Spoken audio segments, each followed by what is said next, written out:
नमस्ते दोस्तों, आपका हमारे YouTube चैनल में स्वागत है। और दिवाली का माहौल है और सोने चांदी की खरीदारी चल रही है। फेस्टिवल सीजन है, आगे शादियों का भी सीजन आने वाला है। तो अगर आप सोना और चांदी खरीदने की योजना बना रहे हैं, तो अगले पूरे साल में सोने चांदी का भाव कैसा रह सकता है, इस पर बात करने के लिए हमारे साथ मेटल फोकस से प्रिंसिपल कंसल्टेंट चिराग जी हैं। तो चिराग जी, सबसे पहले तो आप ये बताइए कि अभी से लेके अगर हम देखें अगला साल बहुत सारी चीजें चेंज हो जाएंगी नेक्स्ट ईयर से, तो आप कौन से ऐसे बड़े फैक्टर्स देख रहे हैं जो गोल्ड सिल्वर को इम्पैक्ट कर सकते हैं आगे आने वाले समय में? वीरेंद्र जी, सबसे पहले तो आपके सारे दर्शकों को दिवाली की हार्दिक शुभकामनाएं। और ये साल काफी अच्छा रहे, ये हमारी मनोकामना है। देखिए, पिछले कई सालों से अगर हम पिछले 2 या 3 साल की बात करें तो गोल्ड में या प्रेशियस मेटल स्पेस में बहुत ही एक जिसे हम कहते हैं इंटरेस्टिंग टाइम चलते आ रहा है। हमने एक्चुअली दोनों साइड के अनप्रेसिडेंटेड इवेंट्स देखे हुए हैं। कोविड से शुरू हुआ, इन्फ्लेशन रिकॉर्ड लेवल्स पे गया, काफी सारे देशों में 40-50 साल के ऊपरी स्तरों पे इन्फ्लेशन गया। उसी को कंट्रोल करने के लिए सेंट्रल बैंक ने जिसे हम कहते हैं एक बहुत ही ज्यादा अग्रेसिव स्टांस लिया। काफी हद तक काफी सारे सेंट्रल बैंक ने तो अनप्रेसिडेंटेड रेट हाइक किए इस इन्फ्लेशन को कंट्रोल करने के लिए। फिर हमने जियोपॉलिटिकल टेंशन भी देखे। इन सब चीज का एक जो कॉमन थ्रेड निकल के आया कि गोल्ड में वोलेटिलिटी बरकरार रही। हमने एक साल में $2070 भी देखा और उसी साल में $1600 भी देखा। जैसे ही इस साल में हमने वापस 2000, हमने इनफैक्ट एक क्वार्टर में 2000 देखा और उसी क्वार्टर में हमने $1800 भी देखे। तो सबसे पहली चीज है कि ये जो वोलेटिलिटी है, हमें अब इसके साथ जीना होगा। ठीक है। पहले $200-300 पूरे साल में मार्केट में मूवमेंट आ जाती थी। आज $200-300 की महीने में या क्वार्टर में मूवमेंट आती है। तो सबसे पहला चीज है, जो भी गोल्ड निवेशक है उसे इस वॉलेटिलिटी के साथ रहना पड़ेगा कि शायद एक क्वार्टर में आपको करीबन 5 से 10% की गोल्ड में मूव देखने को मिल सकती है। ये पहली चीज है। दूसरी बात, ये भी कहना बहुत डिफिकल्ट है कि गोल्ड ऊपर ही जाएगा या गोल्ड नीचे ही रहेगा। ठीक है। हमारा मानना है कि 2024 में यहां आज से अगले दिवाली तक हम देखें तो $1880 की एवरेज गोल्ड प्राइस हो सकती है, जिसका मानना है कि शायद हम ऊपर में $2050, $2070 भी देख सकते हैं, पर नीचे में $1650, $1700 भी हमें देखने को मिल सकता है। हालांकि overall compare to this year gold की परफॉर्मेंस जरूर अच्छी रहेगी, बट कुछ ऐसे फैक्टर्स जरूर मार्केट में प्ले आउट हो रहे हैं जिसका गोल्ड पे प्रेशर बरकरार जरूर रह सकता है।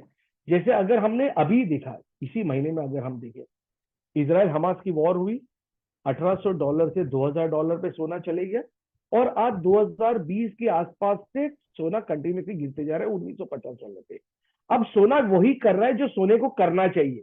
जब जियोपॉलिटिकल क्राइसिस आया, मार्केट ऊपर चले गया, और जैसे ही लगा कि ये जियोपॉलिटिकल क्राइसिस एक दायरे में सीमित रह गया है और ये इसराइल और हमास का वॉर है, ना कि एक ब्रॉडर मिडिल ईस्ट में ये वॉर बढ़ते जा रहा है, मार्केट फोकस करने लगा मैक्रो इकोनॉमिक्स पे कि फेड अपनी इंटरेस्ट रेट की दरें क्या करेगा, इन्फ्लेशन कैसा आ रहा है, इकोनॉमिक डेटा क्या आ रहा है। तो जब वहां पे गोल्ड को थोड़ा बहुत प्रेशर आ गया तो गोल्ड करीबन $60 से $70 गिर गया ऊपर से।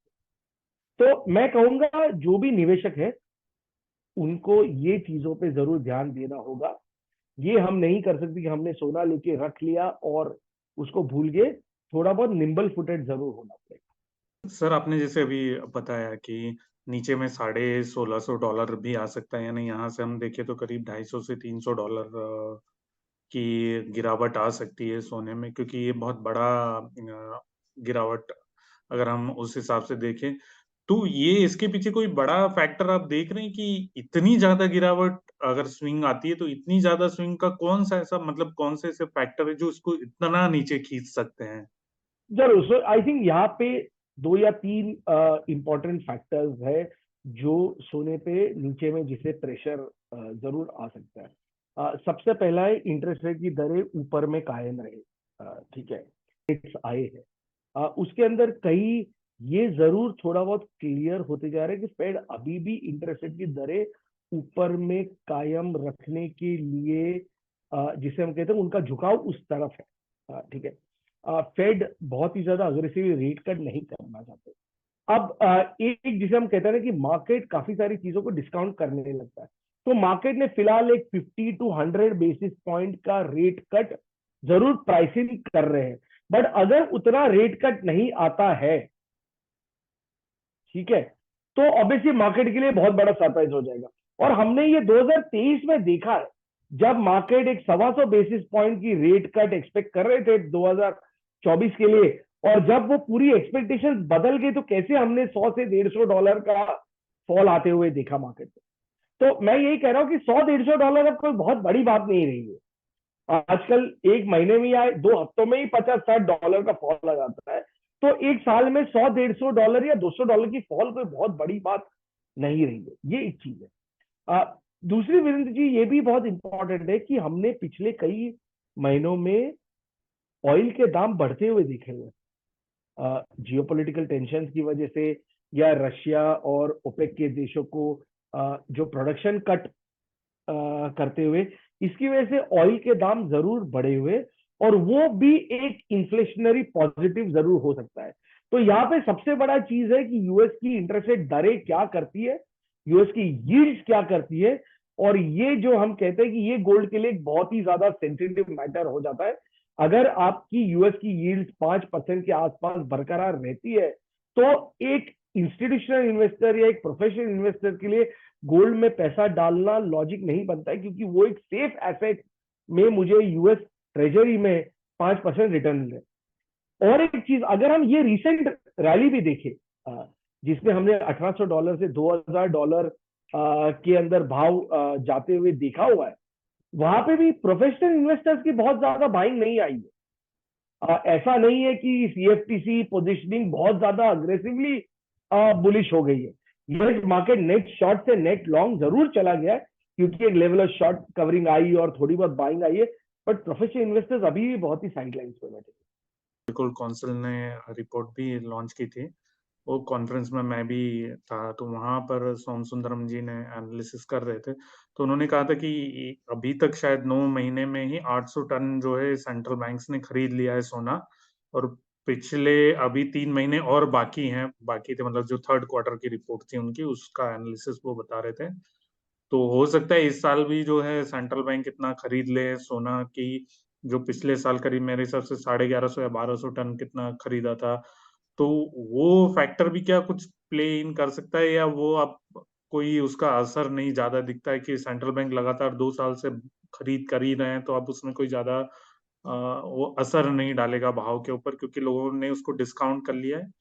देखिए, ये आपकी बात सही है। सेंट्रल बैंक अब हम देखें तो सेंट्रल बैंक लास्ट 2 साल में एटलीस्ट बहुत ही इंपॉर्टेंट प्लेयर उभर के आ रहा है। जैसे आपने सही कहा कि 1100 टन पिछले साल खरीदा, इस साल हमारा अनुमान था शायद 800 850 टन के आसपास खरीदी हो सकती है ओवरऑल ईयर की, बट ये 9 महीने में ही 800 टन की बाइंग आ गई है।